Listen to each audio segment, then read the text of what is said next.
The day my parents threw me out, it was raining. Not a gentle spring shower, but a heavy downpour that soaked through my clothes as I stood on the driveway, clutching my laptop bag while my father tossed a small suitcase of belongings at my feet. "Marcus needs the space for his home office," he shouted over the rain.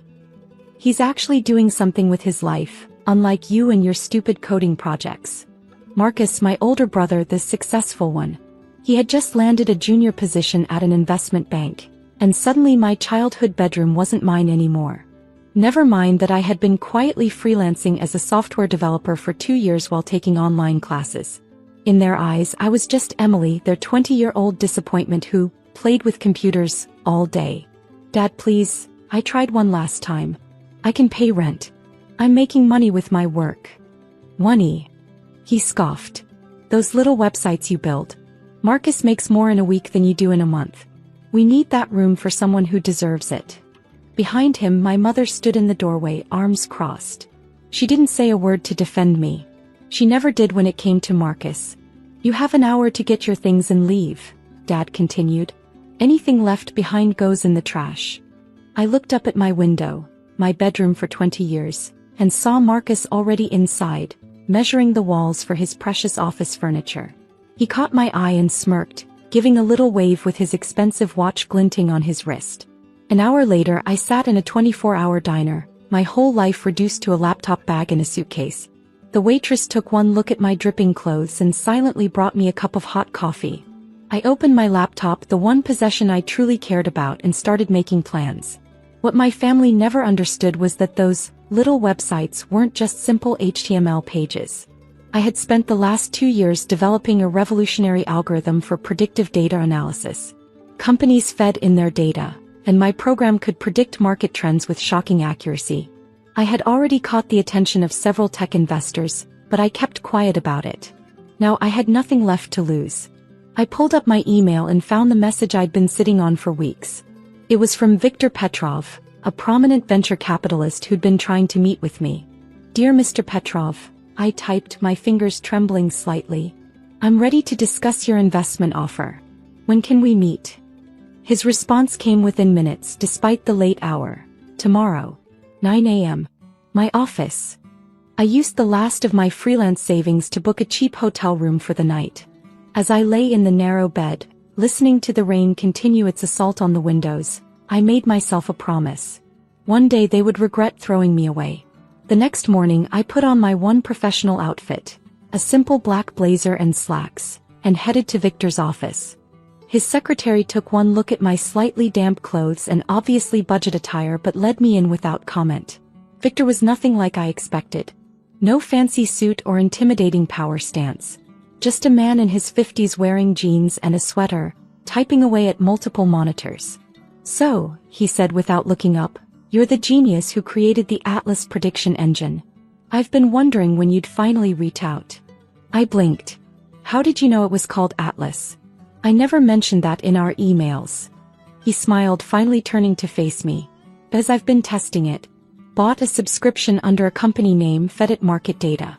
The results were impressive. Very impressive." He pushed a folder across his desk. Inside was a contract offering $2 million in seed funding for 15% of my company. "But there's one condition," he added. "I don't invest in freelancers working from coffee shops. You need a real office, a team, and a proper corporate structure." I thought of Marcus in my old room setting up his proper office. Of my parents who thought success only came in certain packages. "When can we start?" Victor's resources and connections opened doors I hadn't even known existed. Within 6 months, Atlas Technologies had proper offices, a growing team, and clients including Fortune 500 companies.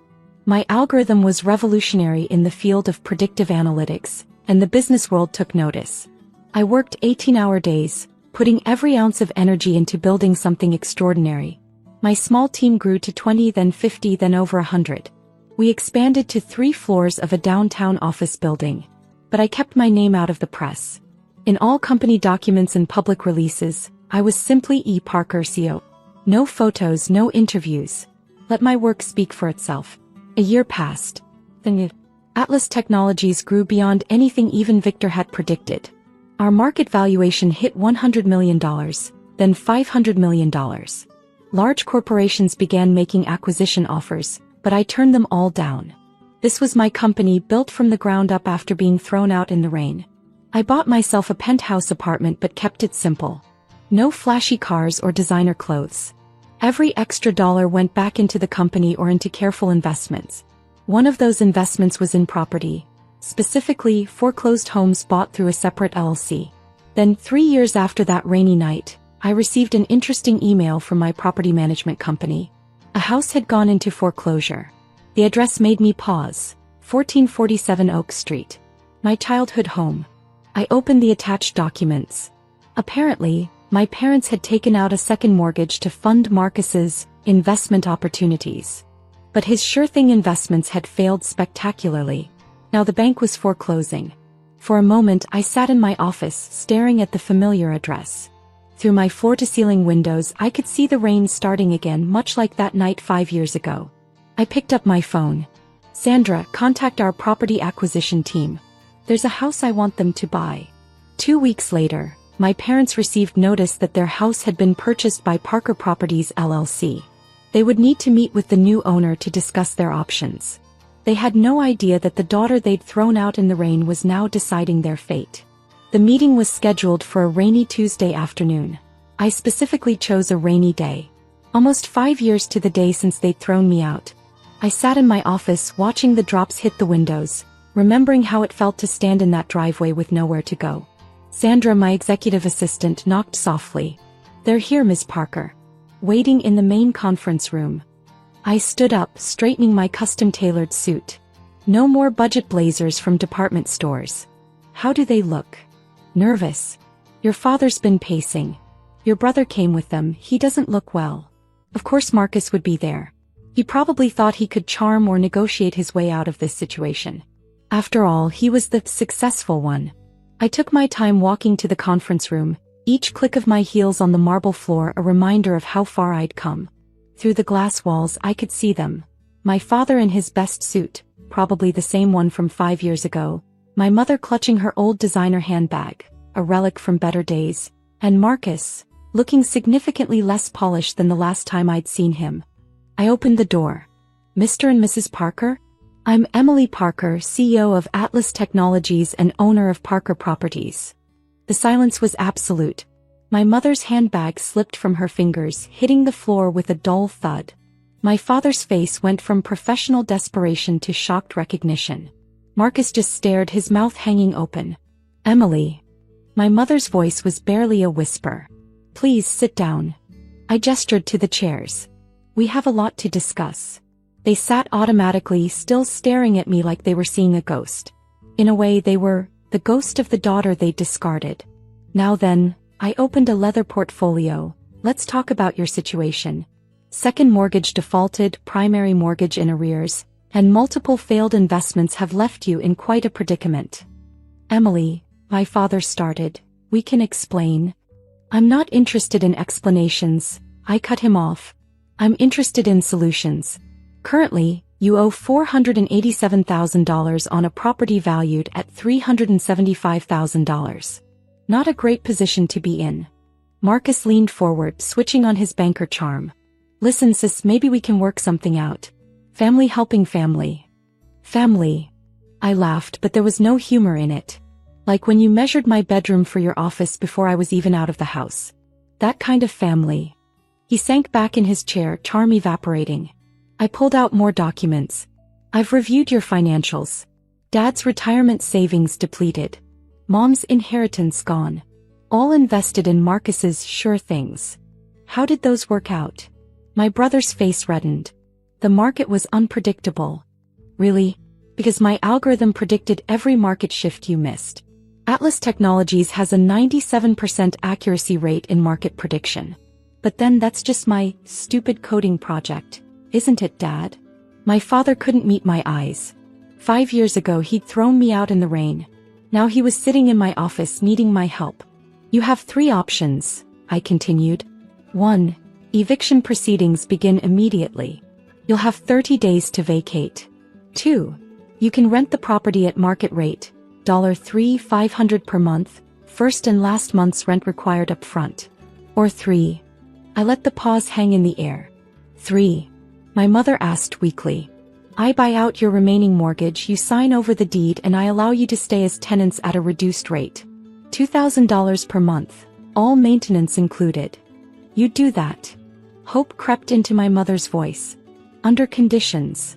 I pulled out another document. First, Marcus moves out. Immediately. Second, you acknowledge in writing that you have no claim to any of my current or future assets. And third. I smiled coldly. You convert my old bedroom back from an office into a proper guest room. I may need it when I visit to check on my property. Marcus shot to his feet. This is ridiculous. You're really going to hold a grudge over a bedroom? Sit down, I said quietly. He sat. This isn't about a bedroom. This is about choices and consequences. You chose to throw away your sister for a home office. Now that sister owns your home. I stood up, walking to the window. The rain was coming down harder now.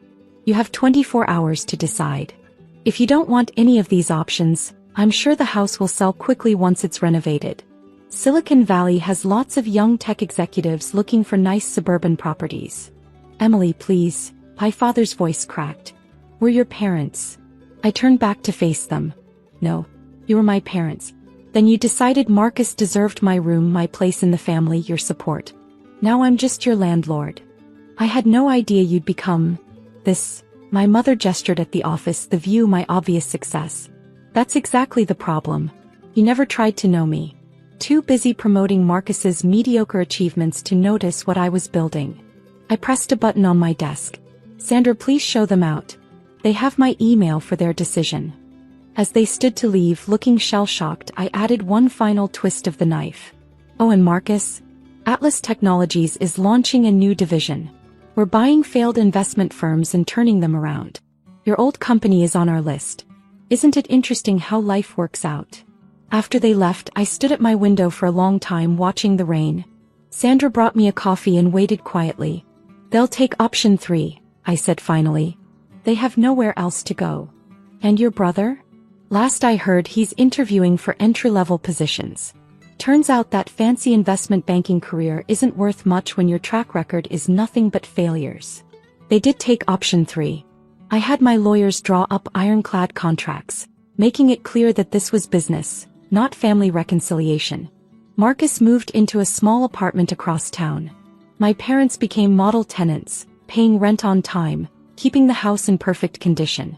My old bedroom was converted back exactly as I specified. I never stayed there, but I liked knowing it was there waiting. A reminder of where I'd started and how far I'd come. Sometimes on rainy days I drive past the house. Not out of nostalgia, but to remind myself that success isn't just about making money. It's about proving wrong everyone who ever threw you away. Last month, Atlas Technologies went public. Our IPO was one of the biggest tech launches of the year. My net worth hit 10 figures.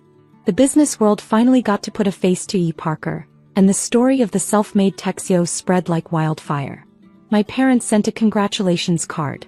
I had Sandra file it away with their rental agreement. After all, business is business. And I learned that lesson on a rainy night 5 years ago, standing in a driveway with nothing but a laptop and a dream. Now I own that driveway. And the house. And a company worth billions. Not bad for someone who just played with computers all day.